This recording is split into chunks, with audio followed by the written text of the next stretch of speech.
صدر علی وقار، آج اس باشعور ایوان میں پیش کردہ قرارداد ہم آزاد ہیں، اس میں 3 الفاظ قابل غور ہے۔ ہم آزاد ہیں، ہم سے مراد میں، آپ اور اس آزاد فضا میں سانس لیتا ہوا ہر شخص۔ آزاد سے مراد خود مختار زندگی گزارنا، اور ہیں سے مراد عصر حاضر۔ تو جناب والا، اس قرارداد کا مفہوم کلی یہ طے پایا کہ اپنے قول و فعل میں خود مختاری زندگی گزارنا۔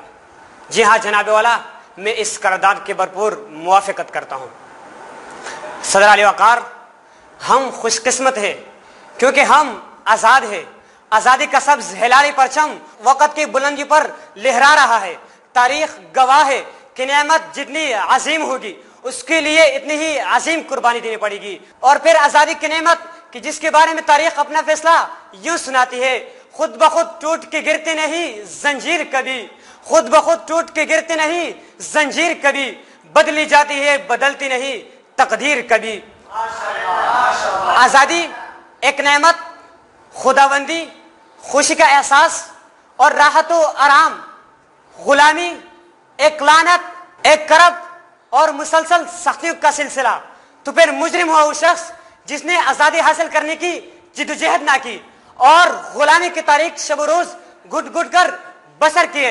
مجرم ہوا وہ شخص جس نے آزادی تو حاصل کی لیکن اس نعمت کی قدر نہ کی۔ مجرم ہوا وہ شخص جس نے اپنے دیش سے محبت نہ کی اور اس نے کبھی یہ نہ کہا کہ ہم آزاد ہیں۔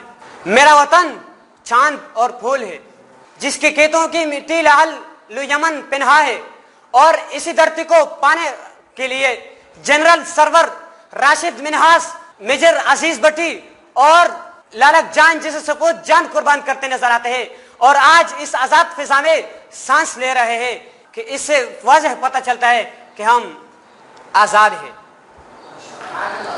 صدر وقار، یہ دھرتی کس طرح بلائے گی کہ اس 17 سالہ جوانی کے جوان کہ جس کی زندگی کے چند لمحے ہندو کی فضا میں گزارنے کے بجائے موت کے دروازے پر دستک دی اور جان قربان کرتے وقت اپنے دشمن سے یہ کہہ گیا کہ حق ہے ہمارا آزادی، لے کے رہیں گے آزادی، کیسے نہ دے گا آزادی، تیرا باپ بھی دے گا آزادی۔